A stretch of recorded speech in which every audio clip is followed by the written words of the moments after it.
और अगर तुम्हें ये भ्रम हो कि एकांत में आसन लगाकर ध्यान लगाने से भगवान की प्राप्ति हो जाती, तो बगुला बहुत एकांत में जल में खड़ा होकर एक टांग केवल ध्यान लगाता है, लेकिन मछली का, भगवान का नहीं, तो उसका उद्धार हो गया क्या? ये तुकाराम जी की बात है। अगर तुम्हें ऐसा भ्रम हो गया हो कि कोई एकांत गुफा हो, घुस जाऊं बस वहां भगवत प्राप्ति हो जाएगी, तो चूहा और सांप रात दिन बिल में रहते हैं, इनको भगवान की प्राप्ति हो गई क्या? तुकाराम जी से जब प्रश्न किया गया कि क्या गृहस्थाश्रम में भगवान की प्राप्ति ऐसे हो जाएगी जो विरक्तों की हो जाएगी, बहुत ध्यान से सुनिए, सिद्ध संत है, वो कह रहे हैं कि पागल मत बनो, भगवान की प्राप्ति भगवान के भजन करने से होती, वो गृहस्थी में भी हो जाएगी। अगर तुमको लगता है कि वन में रहने से भगवान मिल जाते हैं, तो हिरन को मिल जाते, खरगोश को मिल जाते, बाघ को मिल जाते, सब ब्रह्म प्राप्त हो जाते। अगर तुमको लगता है कि एकांत में ध्यान लगाने से मिल जाते, तो बगुला जल में खड़ा होकर एक टांग केवल ध्यान लगाता है, लेकिन मछली आई गट्ट से खाया फिर शांत खड़ा है, बगुला को नहीं मिला। फिर कहते हैं कि एकांत गुफा में घुसने से भगवान मिल जाते, तो चूहा और सांप बिलई में रहते हैं रात दिन, उनको भगवान मिल जाते। तो इसलिए हम तुमसे कह रहे हैं कि ये ची चपड़ की बातें छोड़ो। तुकाराम जी कह रहे हैं घर में विट्ठल का मंदिर बना, घर को ही विट्ठल का मंदिर बनाओ, ठाकुर विराजमान करो, आप सेवक हो जाओ, बढ़िया भोग लगा के पाओ, नाम कीर्तन करो, कथा वार्ता करो, अपने कर्म को भगवान को अर्पित कर दो, भगवान की प्राप्ति हो जाएगी। बहुत सहज है गृहस्थ में भगवत प्राप्ति करना।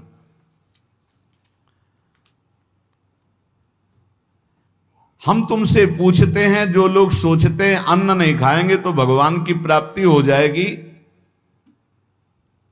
तो कितने ऐसे जीव हैं हमारी प्रकृति में? तुकाराम जी कह रहे हैं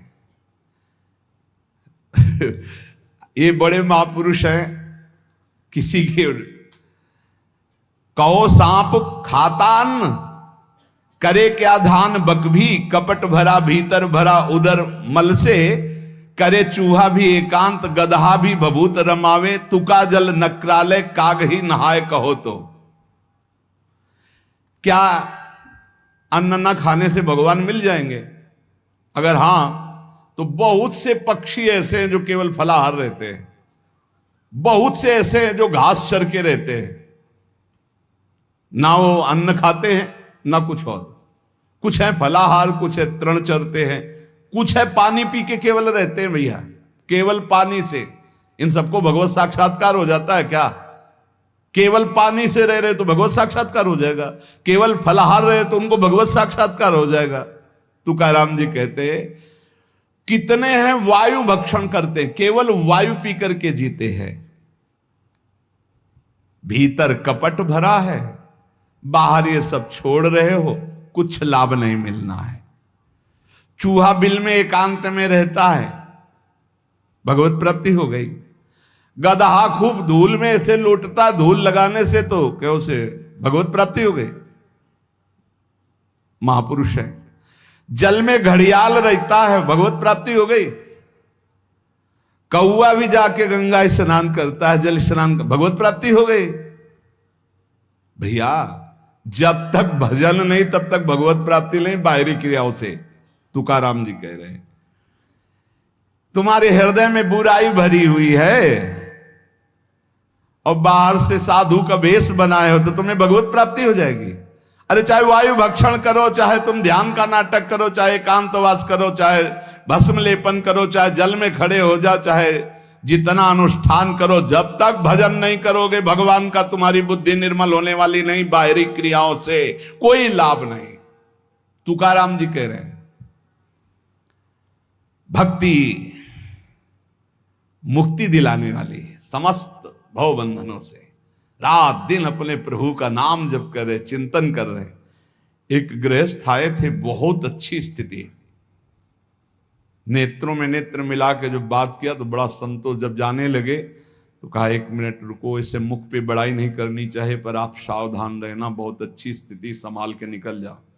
बस उन नेत्रों से ऐसे किया, चुपचाप गंभीर मुद्रा, प्रश्न बहुत जोर का, और स्मरण में बिल्कुल तन्मयता, एक एक चेष्टा उनकी बता रही थी।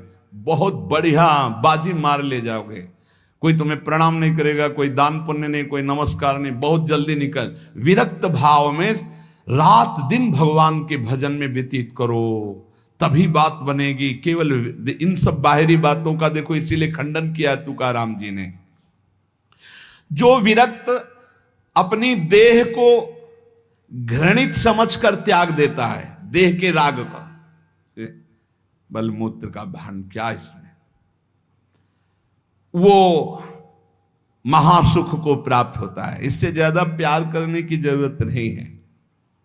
जो इस देह से ज्यादा प्यार करते हैं वो सीधे नरक का रास्ता तय कर लेते हैं। बहुत संभल के चलने की जरूरत है। इस देह के राग को मिटाने के लिए ही तो भगवत मार्ग में चले, चाहे गृहस्थ हो चाहे विरक्त। तुम अपना स्वभाव बनाओ आत्म कल्याण के लिए।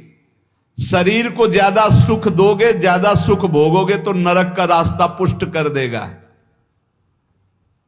और शरीर का त्याग भी नहीं करना है कि मतलब, क्योंकि शरीर के बिना भजन नहीं होगा, शरीर के बिना साधना नहीं होगी। तो उचित खिलाओ पिलाओ, उचित विश्राम और खूब भजन और सतमार्ग की चेष्टाओं की। इसको इतना भजन कराओ कि इसका भाव ही नष्ट हो जाए कि मैं शरीर हूं। तुकाराम जी कहते इसमें संदेह नहीं। वैराग्य की बातें करने से वैरागी नहीं हो जाता। जब सुंदर सुंदर भोग, सुंदर सुंदर रूपवान भोग शरीर के सामने उपस्थित और भोगने की इच्छा ना हो, उसका नाम वैराग्य है। बातें करने वाले वैराग्य की तो करते रहते हो, जब सामने प्रश्न आता है तो उत्तर नहीं दे पाते, अर्थात भोग आता है तो उन्हीं में लिप्त हो जाते, उन्हें वैरागी नहीं कहते। इसीलिए हम कह रहे हैं कि अपने मुख से नाम नाम नाम, निरंतर नाम जप करो। यदि मुख नहीं नाम जप रहा तो ये जिह्वा टुकड़ा है मांस का, और मुख जो है मांस का एक कुंड मात्र है। नाम जप करो, सदगुरु प्रदत्त नाम जप करो। तुका कह रहा है सदगुरु की महिमा। सदगुरु कोई मनुष्य नहीं है। चितनासी न लगे बेल काहीं, तया न लगे मूल, वाचे सदा सर्वकाल राम कृष्ण हरि गोविंद। गुरुदेव ने जो नाम दिया है वो कोई मनुष्य नहीं, वो साक्षात राम कृष्ण हरि ही है। बंदो गुरुपद कंज कृपा सिंधु नर रूप हरि। उन्होंने चिंतन के लिए तुम्हें जो दिया है, सारा समय उस चिंतन में लगा दो। अमूल्य है तुम्हारा जीवन। हर समय राम कृष्ण हरि गोविंद नाम जिह्वा पर बना रहे। चिंतन नासी न लगे बेल सर्वकाल करावे। चिंतन के लिए कोई समय नहीं है ऐसा कि हम नहा धो के फिर चिंतन करेंगे। अगर शौचालय में ही मृत्यु हो गई तो हर समय नाम जप, हर समय नाम जप। सदा राम कृष्ण हरि गोविंद का चिंतन करो। एक सत्य सार यही है, ना फलाहार रहने से, ना जल पीने से, ना वायु भक्षण से, ना इन सब बाहरी बातों से भगवत प्राप्ति नहीं होती। भगवत प्राप्ति होती सदैव भगवत चिंतन करने से, नाम चिंतन करने से। भगवान नाम कीर्तन भगवान की प्रसन्नता के लिए, भगवत कथा भगवत प्रसन्नता के लिए। तुकाराम जी कहते हैं गीता है, श्रीमद् भागवत है, ये भगवान की प्राप्ति के लिए चर्चा हो रही है। जो भगवत प्रसाद रूप मिल जाता है उससे जीवन यापन का, जब तक जीवन है हमें हर समय भगवान नाम जप, भगवत कथा, भगवत भक्तों का संग, यही करना है। प्रभु के नाम की महिमा प्रभु ही समझ सकते हैं, दूसरा कोई नहीं समझ सकता। या प्रभु समझा दे पुरुषोत्तम तो समझ पावे। कर्म के फेर में पड़ा हुआ जीव अगर अट्टहास करके नाम पुकारने लगे तो कर्म बंधन नष्ट हो जाए। राधा राधा राधा जोर से चीख चीख कर, तो बोले कर्म बंधन विध्वंस होते हैं। जितने के कानों में नाम पड़ेगा सबका मंगल होता चला जाएगा। तुकाराम जी कहते जो मैं कह रहा हूं उसे सुनो। मैंने इसलिए कहा कि आप नाम को और कथा को बेचो मत, क्योंकि ये रहस्य की बात है। इससे श्री कृष्ण अधीन हो जाते हैं। विठोबा का नाम, विठोबा की कथा विठोबा को अधीन कर लेते हैं। महापुरुषों के वचन समझने हैं। जैसे सत स्त्री के अधीन उसका पति हो जाता है, उसके आचरण, उसका व्यवहार अपने पति को अधीन कर ले, ऐसे सद्भक्त भगवान को अधीन कर लेते हैं। यहां तुकाराम जी भगवान की अधीनता के लिए कह रहे हैं, तुम अपने परमार्थ को खो मत। तुकाराम कह रहे हैं धन के अधीन हो जाना, काम के अधीन हो जाना, नरक की यात्रा करना है। इसलिए विठोबा के अधीन हो जाओ, रात दिन नाम कीर्तन करो, तुम्हारी वांछा पूर्ण हो जाएगी, तुम्हारी मनोकामनाएं पूर्ण हो जाएंगी। मदारी का बंदर वैसे नाचता जैसे मदारी नचाता है, ऐसे उमादार जो सिद्ध की नाई सबे नचावत राम गोसाई। उनसे प्रार्थना करो, तुम्हारा नाचना बंद हो जाएगा माया का, दूसरा कोई नहीं रोक पाएगा, क्योंकि इस नाचने का रिमोट उन्हीं के हाथ में। मामे वे प्रपद्यन्ते माया में ताम तरंती थे। कभी भी उपासक भेद मत में पढ़कर तर्क वितर्क न करे। हरि हर सब एक हैं, हरि हर सब एक हैं। जैसे पीछे कहा था ठाकुर ठाकुर सब एक है, संत संत सब एक। और जो संतन का सेवन करे सो जागे शुद्ध विवेक। ऐसे यहां कह रहे तुकाराम जी के हरिहर में भेद नहीं है। जो भेद फैलावे, लड़ाई झगड़ा करे, ऐसे से दूर रहना। मिठास में चीनी है, चीनी के खिलौने बने हैं। एक सवार बना हुआ है, एक घोड़ा बना हुआ है। दोनों में चीनी क्या कम है क्या? बराबर चीनी है। चाहे घोड़े से शुरू करो तो मिठास, सवार से शुरू करो। दीपावली में आते ना बने, ऐसे ही चराचर जगत में सेवक स्वामी बना, वही सच्चिदानंद है। हरिहराम भेद नाही नका करुम वाद, एक एकाचे हृदयम गोडी साखे रेचे ठाई। जहां हरिहर में कोई भेद करके निंदा करने लगे, वहां से कान में उंगली डाल के चल देना चाहिए। एक ही ये परम तत्व है।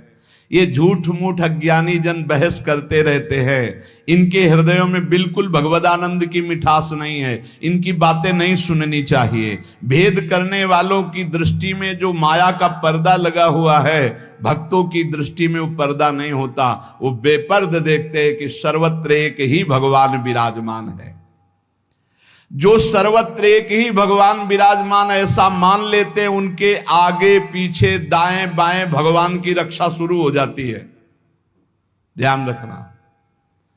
जो सर्वत्र अपने भगवान को देखते कि सब रूपों में मेरा ही भगवान है, तो कह रहे देवु उभा मांगे पुंडे उगवी कोंडे संकटा।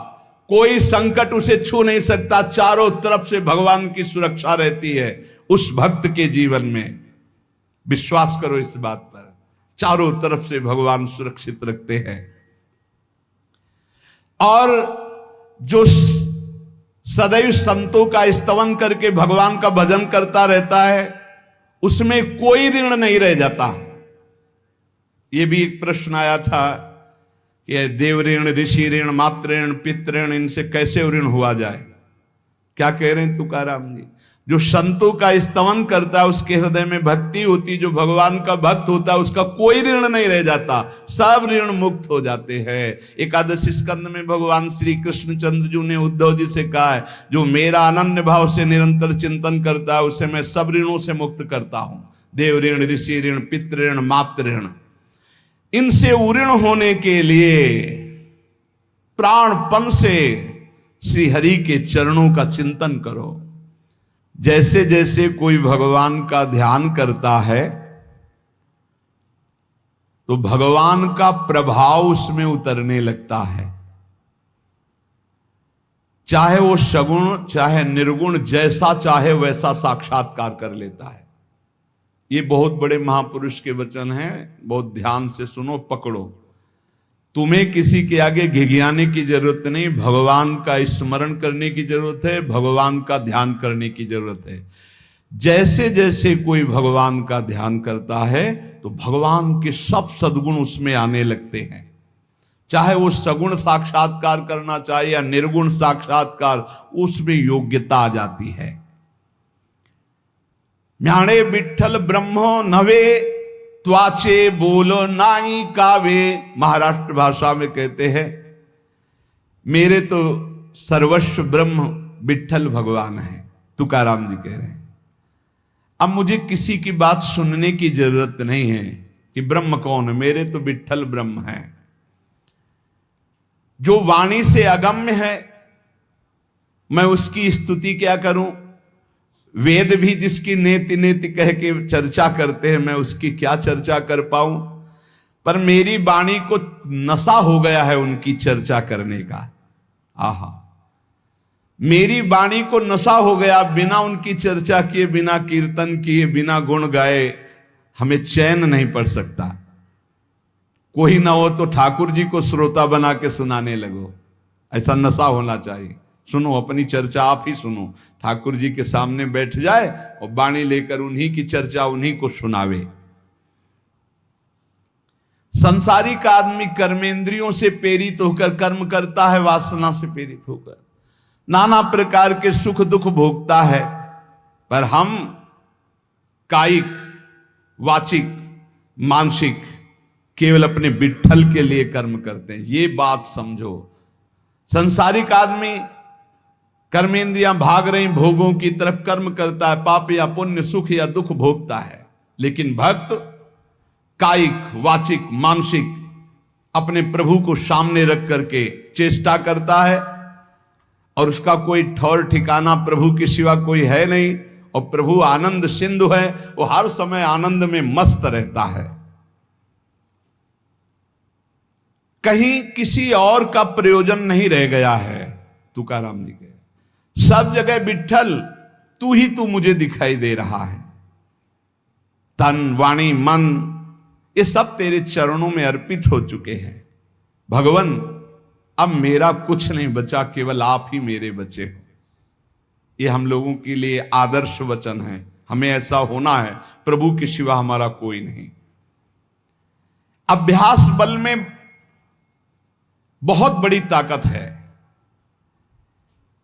अभ्यास बल हो जाए तो व्याघ्र और सर्प को भी अधीन किया जा सकता है। व्याघ्र, बाघ को और सर्प को अभ्यास बल। देखो, जो बचपन से अभ्यास करवा लिए सिंह आदि का, तो ऐसे बछड़े की तरह हाथ फेरते हैं, साथ खेलते हैं, कोई फर्क। सांप पकड़ने वाले जो सर्प मित्र होते हैं, इतना बड़ा अभ्यास कि बड़े से बड़े विषैले सांप को 5 मिनट में अपने वश में करके, व्याघ्र और सर्प को अपने वश में किया जा सकता है। अभ्यास से विष को पचा लिया जाता है। जब उड़िया बाबा ने सुना कि एक महात्मा 10 ग्राम संख्या जहर रोज खाते हैं, तो उनका इसमें तो 10 आदमी मर जाए, ऐसा हो ही नहीं सकता। तो उन्होंने कहा महात्मा है तो उनका पता बताइए, मैं जाऊंगा। उड़िया बाबा वहां गए, महात्मा से कहा आप 10 ग्राम संख्या जहर रोज खाते हैं? उनका हाँ। बोले मैं देखना चाहता हूं, क्योंकि विश्वास नहीं होता, 10 ग्राम में तो 10 लोग मर जाएंगे। शाम के 4 बजे उन्होंने डाला सिलबट्टा में 10 ग्राम तौल करके जहर, संख्या जहर, जैसे धतूरा होता है ऐसे संख्या, उसे पीसा और पीस करके पूरा धोकर खप्पर में डाला और बस पी गए। महात्मा आए तो आश्चर्य की बात है। बोले तो रोज हम पीते हैं। तो बोले 10 ग्राम कैसे? तो बोले अभ्यास, पहले दिन एक बीज लिया था, ऐसे घस के चाटा, नशाया, कई दिन उसी बीज को घसकर चाटते रहे, फिर एक बीज, फिर धीरे धीरे आज 10 ग्राम पचा लिया। तुकाराम जी कह रहे हैं अभ्यास का बल करे तो व्याघ्र और सर्प को वश में कर ले। तो मन को वश में नहीं किया जा सकता, इंद्रियों को वश में नहीं किया जा सकता, अभ्यास से किया जा सकता है। अभ्यास योग युक्त ने चेतसा नान्यगामिना। अभ्यास से हम विष को पचा सकते हैं। अगर हम रोज भगवत कृपा से अपमान को पचाना सीख जाएं तो बड़े से बड़े अपमान को भी, निंदा को भी मुस्कुराते हुए सह सकते हैं। अभ्यास से वेदों का अर्थ समझ लिया जाता है। वेद पाठ का अभ्यास करो, धीरे धीरे वेद अर्थ समझा। इसलिए कुछ दुष्कर नहीं है, तुम अभ्यास में आओ। मेरा भजन में मन नहीं लगता, अभ्यास करो।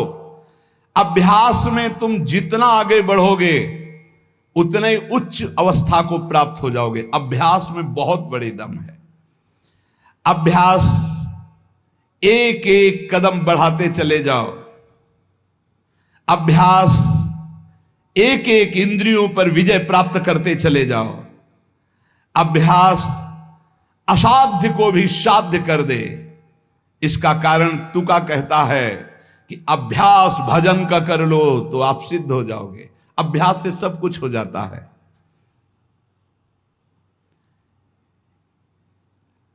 संत जब घर आते हैं तभी दशहरा और दिवाली माननी चाहिए, जो भगवत प्रेमी महात्मा है। बहुत बड़ा प्रभाव है, इसीलिए उस प्रभाव का दुरुपयोग असाधु जन कर बैठते हैं। मूर्तमान परम पवित्रता और तीर्थ चलकर आज आ रहा है, ऐसा अनुभव होता है जब संत आते हैं। आज ही दिवाली दशहरा श्री साधु संत आले घर।